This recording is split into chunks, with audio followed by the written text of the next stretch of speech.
souvenez-vous, c'était le 9 janvier 2016.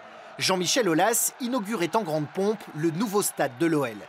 Le but de cette enceinte, entièrement privée de 400 millions d'euros, unique dans le football français, était de générer des ressources nouvelles pour le club. 2 ans plus tard, le pari semble réussi. C'est un bilan très positif. L'évolution du chiffre d'affaires global du groupe est en progression tout à fait considérable. On avait fait, je crois, 220 millions la première année. On a fait plus de 250 millions d'euros de chiffre d'affaires, c'est-à-dire le niveau de chiffre d'affaires des entreprises importantes de la région Rhône-Alpes. En 2 ans, le stade a attiré près de 3 millions de visiteurs et peut compter sur une moyenne de 43 000 spectateurs par match. Bien, mais peut mieux faire. Il faut juste rappeler que c'est au-dessus de la capacité du stade de Gerland qui était à 38 000. Donc quand on entend certaines remarques sur le fait que le stade est trop grand, je ne crois pas.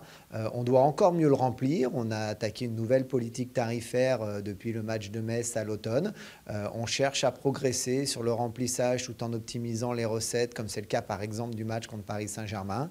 Donc on essaye toujours de s'améliorer, mais les résultats sont même légèrement supérieurs à nos attentes. En revanche, là où le stade a frappé un grand coup, c'est sur son offre hors match. Côté entreprise, plus de 600 séminaires ont été organisés en 2 ans. Quant aux événements, concerts et autres rencontres sportives, le public a à chaque fois répondu présent.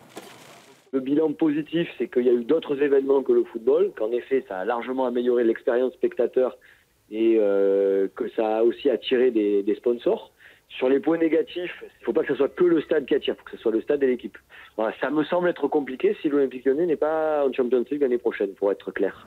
Être en Ligue des Champions, c'est le souhait le plus cher de Jean-Michel Aulas, car à l'extérieur du stade, d'autres investissements très onéreux sont en cours, comme par exemple cet hôtel de 150 chambres et bientôt un pôle de loisirs et une clinique du sport.